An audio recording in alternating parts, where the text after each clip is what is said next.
ایک مرتبہ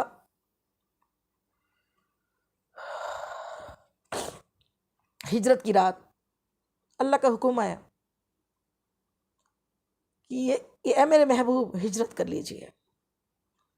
ہجرت مکہ معظمہ سے مدینہ منورہ کی جانب، مدینہ منورہ ہجرت کرنے کا، جانے کا حکم ہوا اللہ کے نبی کو، اللہ کے حبیب کو، ہمارے آقا کو.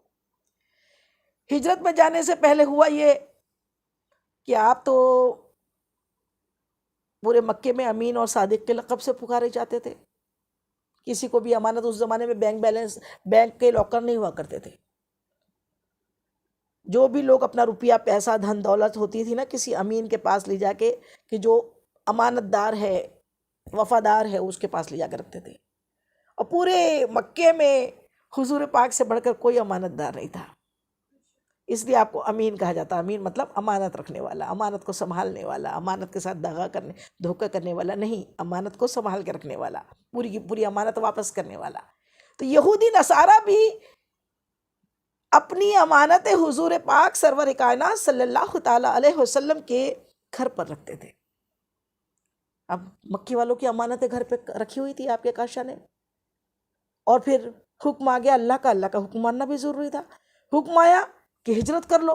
اب امانت رکھی، اور رات میں ہوا یہ کہ سارے کاشا نے نبوت کے چاروں طرف یہودیوں نے اور کفاروں نے ایک ایسا گھیرا ڈالا کہ آج قتل کے ارادے سے سب آئے تھے.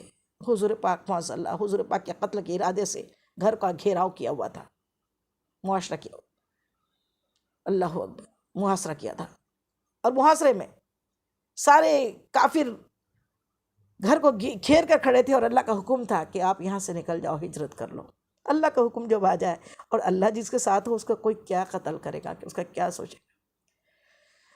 ہمارے آقا مدنی آقا نے ایسے وقت میں بھی امانت داری کی. چاہتے تو بولتے یہ لوگ جو اللہ کو نہیں مانتے، جو بت پرست ہیں، جو آگ کی پوجا کرتے ہیں، ان کی امانتیں ہم کیوں دیں؟ جانے تو نقصان ہوتا ہوئے ان کا، ہم تو چلے جائیں. لیکن نہیں، یہ اسلام ہے. ہمیں حضور پاک نے سکھایا زندگی کیسی جی جاتی ہے، امانت داری کیسی کی جاتی ہے. صرف مسلمانوں کے ساتھ نہیں، غیر مسلموں کے ساتھ بھی ایمانداری کی جاتی ہے. اس کا نام مسلمان ہے، ایمان ہے. حضور پاک نے ان غیر مسلموں کی امانتوں کے لیے حضرت علی کو اپنی جگہ اپوائنٹ کیا اور بتایا یہ اس کی امانت ہے، یہ اس کی امانت ہے، یہ اس کی امانت ہے، یہ اس کی امانت ہے. جب کل لوگ آئے، ان کی امانتیں ان کو سونپ کر پھر مدینہ آنا. ورنہ علی کو اپنے ساتھ لے جاتے نا، لیکن علی کو اپنے ساتھ نہیں لے گئے. امانت داری کے لیے، امانتوں کو سہیجنے سنبھالنے کے لیے اپنے بستر پر. وہ بستر کیا تھا؟ وہ بستر تو بہت بڑے خطرے کی جگہ تھی، کیونکہ چاروں طرف دشمنوں کا گھیراؤ تھا، لوگ قتل پہ آمادہ تھے. اور حضور پاک کو حکم ہوا ہجرت کا. حضور اکرم صلی اللہ علیہ وسلم نے ہجرت کے لیے جب باہر نکلے تو آپ نے مٹھی میں چند کنکریاں اٹھائی، سورہ یاسین کی کچھ آیتیں پڑھ کے دم کری، اور کافروں پر یوں پھینکا. جتنے دشمنوں پر، دشمن جو تلواریں لے کے کھڑے تھے ان پہ یوں پھینکا. ان کی آنکھوں میں غفلت کے پردے پڑے، اور حضور پاک حضرت ابوبکر صدیق کے ساتھ میں نکل گئے. قرآن پاک کی آیت نازل ہوئی، اے محبوب وہ ہاتھ آپ کے نہیں تھے، وہ کنکریاں ہم نے پھینکی تھی. سبحان اللہ. اللہ نے خود فرمایا حضور کے نبی کا ہاتھ میرا ہاتھ ہے، میرا ہاتھ نبی کا ہاتھ ہے. سبحان اللہ. اللہ جس کو اپنا ہاتھ کہے، اور نبی کی کیا بات ہے. تو حضور پاک نکل گئے، اور اپنے بستر پر، وہ بستر کیا تھا؟ خطرے کی جگہ تھی، بہت بڑے خطرے کی جگہ تھی، کہ جہاں دشمن طاق میں ہے. اگر چادر اٹھا کے دیکھ لیتے تو نہیں دیکھتے تو کہ چادر میں لپٹ کے سویا ہے. ایک خلیفہ وہ ہے خلفائے راشدین حضرت ابوبکر صدیق، جو اس راستے میں، خطرے کی راستے میں، ہجرت کی رات آپ کو اپنے ساتھ لے کر گئے. بہت بڑا کام. لیکن ایک خلیفہ وہ ہے جو خلیفہ چہرم، امیر المومنین بنے، جو حضرت علی، جو آپ کے بستر پر، اتنے زبردست خطرے کے عالم میں آپ کے بستر پر سوئے. حضور پاک نے آپ کو سونے کا حکم دیا تھا کہ کل امانتیں دے کر آنا. حضرت علی کرم اللہ وجہ کا خود کا قول ہے، ارشاد فرماتے ہیں مجھے آج تک ایسی نیند، ایسی گہری اور میٹھی نیند، ہجرت کی رات والی نیند سے بہتر کبھی نیند نہیں آئی. پوچھا کیوں، کیسے آ سکتی ہے جب معلوم ہے موت سر پر ہے؟ کہا کہ کنفرم تھا، یقین تھا، اللہ کے محبوب پر اس زبان پر یقین تھا، اللہ کے نبی کی بات پر یقین تھا کہ آپ نے کہا تھا یہ امانتیں دے کے کل آ جانا. مطلب آج موت نہیں آئے گی.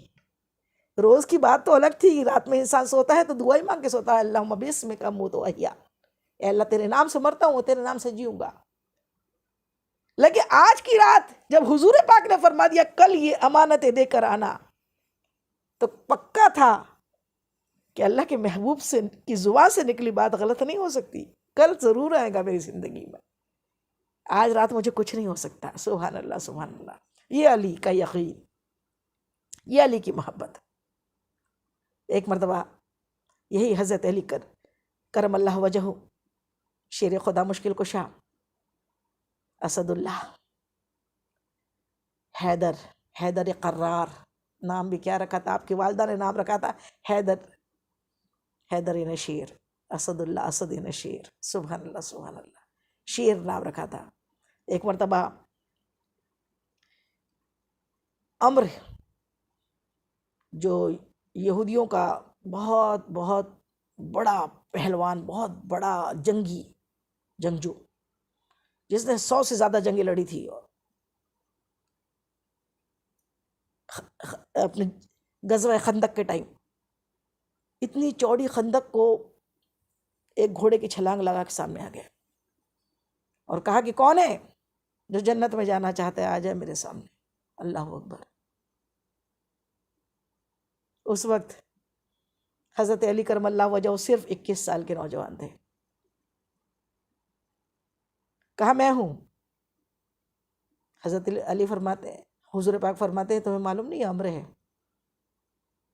تو میں بھی تو حیدر ہوں. یا رسول اللہ میں بھی حیدر ہوں، میری ماں نے میرا نام حیدر رکھا ہے.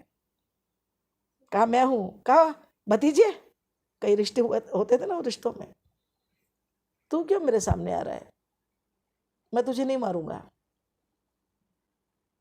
کہا لیکن اے چچا میں تجھے ماروں گا. اتنا کہنا تھا کہ وہ گھوڑے پہ سے کود کے اس نے تلوار کے وار کی، آپ زخمی بھی ہوئے.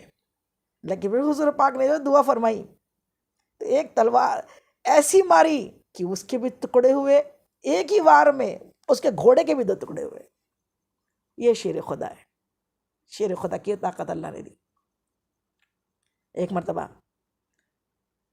غزوے کے بعد میں حضور پاک صلی اللہ علیہ وسلم، ایک مرتبہ عصر کا وقت تھا، حضور پاک نے حضرت علی کرم اللہ وجہ سے کہا اے علی بہت تھک گیا ہوں. کہا آپ زانوؤں پہ میرے سر رکھ کر لیٹ جائے، میرے زانو پر سر رکھ کر لیٹ جائے. یا رسول اللہ سو جائے، تھوڑا آرام کر لے. کیا محبت. اب حضور پاک تو لیٹ گئے اور آپ تو سب جانتے ہیں، لیکن اللہ کو دکھانا تھا نا، اپنے نبی کا معجزہ بھی دکھانا تھا اور نبی کی محبت بھی دکھانا تھا.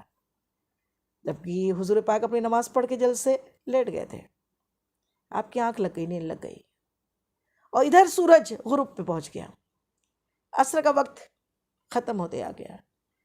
آپ دیکھ رہے ہیں اور آخر یہ ہوا کہ سورج غروب ہو گیا. آپ کی آنکھوں سے اللہ کی محبت میں آنسو ٹپکے، اور ادھر رسول کی محبت ہے. آپ جانتے ہیں رسول کی اطاعت اللہ کی اطاعت، اللہ کی اطاعت رسول کی اطاعت ہے. نماز چھوٹے تو قضا ہو، رسول روٹھے تو کیا ہو. اس لیے رسول کو روٹنے نہ دیا، رسول کی شان میں گستاخی نہ کی، نیند سے نہیں اٹھایا، بس آنکھیں تھی نہیں مانی، قطرے گر گئے، آنسوں کے قطرے حضور پاک کے رخسار پہ گرے. حضور انور صلی اللہ علیہ وسلم نے مغرب کے وقت آنکھ کھولی، کہا اے علی کیا ہوا ہے؟ آپ نے ہاتھ کا اشارہ کیا، سورج غروب ہو گیا تھا. کہا کہ نماز نہیں پڑھی تھی یا رسول اللہ، لیکن آپ کو جگانا مناسب نہیں سمجھا. آپ کی محبت عین ایمان ہے. اتنا سننا تھا کہ حضور نے بھی یہ نہیں کیا کہ ٹھیک ہے نا علی ہو جائے گی نا نماز، کیا کرنا ہے، میں تو ہوں نا بخشوانے کے لیے اور تم تو جنتی ہو، اللہ کے شیر۔ لیکن نماز نماز ہے، حضور پاک نے ہمیں بتایا۔ یہ جو واقعہ ہے نا، اس پہ بڑے غور و تفکر کی ضرورت ہے۔ حضور پاک چاہتے تو فرما دیتے ٹھیک ہے، اور حضور پاک جو چاہے، حضور آپ جو کہہ دے تو کچھ نہیں مشکل، حضور آپ جو کہہ دے تو کام ہو جائے، شریعت تو آپ کے ہاتھ سے بنتی ہے۔ آپ چاہتے تو علی کو نماز پڑھنے کی کیا ضرورت تھی؟ لیکن آپ نے علی کی عصر کی نماز کے لیے سورج کو اشارہ کیا، اور انگلی کے اشارے سے سورج غروب ہوا، سورج عصر کی جگہ پہ آ گیا۔ اور سورج غروب نہیں ہوتا ہے، سورج غروب ہونے کے بعد عرش معلیٰ کے نیچے سجدہ کرتا ہے۔ وہ اللہ کی عبادت میں مہو تھا، سورج اللہ کی عبادت میں لگا ہوا تھا، اور اس کو حضور پاک کے حکم سے واپس آنا پڑا۔ اب وہ واپس عصر کی مقام پر تھا۔ اب کہا اے علی پڑھ لو نماز، عصر کا وقت باقی ہے۔ حضرت علی فرماتے ہیں اس وقت اگر میں ساری زندگی نماز پڑھتا ہوتا نا تو سورج کی جرت نہیں ہوتی کہ وہ ڈوب جاتا، کیونکہ بلایا کس نے تھا؟ رسول اللہ صلی اللہ علیہ وسلم نے۔ تو ایسی حضرت علی کرم اللہ وجہ کی نماز بھی پوری ہوئی، اور حضور پاک سے معجزہ بھی ظاہر ہوا۔ اس چاند سورج ستارے سب انگلیوں کے اشارے سے چلتے ہیں حضور کے، سب کہنا مانتے ہیں۔ ہم علی علی کرنے والے، مصطفیٰ مصطفیٰ کرنے والے نمازوں کے ٹائم سوئے رہتے ہیں، ہماری تو کوئی پکا ہی نہیں ہے کچھ بھی۔ آپ تو حضور پاک کا سر کی آنکھوں سے جس سے دیدار کیا وہ صحابی، اور آپ تو بھائی بھی، صحابی بھی، داماد بھی، اس کے باوجود اللہ کی ایسی عبادت، اور آج ہمارا کبھی نماز ہو گئی نہیں ہوئی تو غم بھی نہیں ہوتا، تکلیف بھی نہیں ہوتی کہ ہم نے کتنا بڑی چیز کھوئی ہے، کتنا غضب کا نقصان کیا ہے۔ اپنے رب کی عبادت جو 5 وقت، یہ 50 وقت کی تھی، 5 ہو گئی، 5 بھی ٹائم پہ نہیں پڑھ رہے ہم سے بدتر پھر کوئی نہیں، کس کام کے لیے آئے؟ کھانا پینا ہی اگر سب کچھ ہو جاتا تو جانور بھی کھاتے پیتے ہیں، کھانے پینے کے لیے دنیا میں نہیں آئے ہیں، پھر ہم میں اور جانوروں میں فرق کیا رہا؟ یہی حضرت علی کرم اللہ وجہ کہ حسنین کریمین ننھے بخار آ کے طبیعت خراب ہو گئی، حضور پاک دیکھنے آئے۔ حضور پاک نے صلاح دی ایسا کرو، منت کر لو، نظر کر لو، 3 روزے رکھیں گے، یہ صحت یاب ہو جائے تو۔ بس جناب سیدہ بی فاطمۃ الزہرا نے، حضرت علی نے، آپ کے گھر والوں نے منت کر لی۔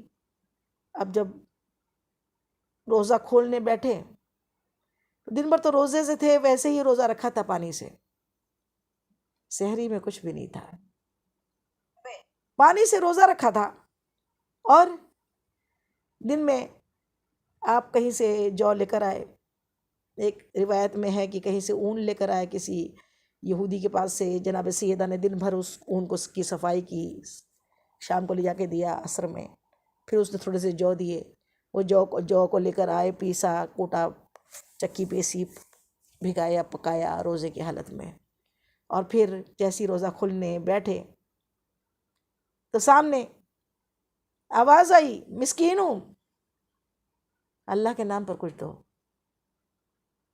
چاہتے تو 1 روٹی دے دیتے، ایک روایت میں ہے کہ 5 بنائی، 5 کے 5 دے دی، ایک روایت میں ہے کہ 2 روٹی بنائی، دونوں ہی میاں بی بی نے روزہ رکھا تھا، تو دونوں کی دونوں روٹی اٹھا کے دے دی۔ پھر پانی سے ہی روزہ افطارا، پھر رات میں پھر پانی سے ہی روزہ رکھا، دوسرا روزہ۔ اب دوسرے روزے میں پھر وہی اون لائے، کاتا، صاف کیا، پھر اس کو اس کی مزدوری میں تھوڑے سے جو ملے اس کو پیسا پکایا۔ اب روزہ کھولنے والے تھے تو آواز آئی، یتیم ہوں، اللہ کے نام پر دے دو۔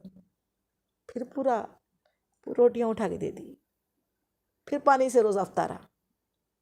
تیسرے دن پھر وہی اون لائے، کاتا، صاف کیا، مزدوری میں وہی جو ملے اور جو کو پیسا پکایا جناب سیدہ بی فاطمہ الزہرا نے، اور پکانے کے بعد پھر جیسی روزہ افطارنے لگے تو آواز آئی بدر کے قیدی رہا ہوئے تھے، اسیر ہوں، اسیری نے کہہ دی اللہ کے نام پہ کچھ دو، بھوکا ہوں۔ آپ نے اٹھایا، پھر روٹیاں دے دی، خود پانی سے روزہ افطارا۔ اب 3 دن کے مسلسل روزے، پانی سے روزے کھل رہے ہیں، پانی سے روزے رکھے جا رہے ہیں۔ اللہ اکبر۔ رسول پاک صلی اللہ علیہ وسلم ملنے آئے، اتنی نکاحت، اتنی کمزوری جناب سیدہ کو کہ آپ بے ہوش ہو گئی۔ آپ نے اٹھایا تو بابا کے سینے پر سر رکھ دیا۔ اللہ، ایسا روزہ اور ایسی کمزوری، آسمانوں میں دھوم مچ گئی، آسمانوں میں اللہ نے وہی نازل فرمائی۔ یہ وہ لوگ ہیں جو خود بھوکے رہتے ہیں اور مسکین کو، یتیم کو اور قیدیوں کو کھانا کھلاتے ہیں، یہ وہ لوگ ہیں۔ اللہ نے ان کی تعریف کی، اللہ نے ان کی تعریف کی، سبحان اللہ، سبحان اللہ۔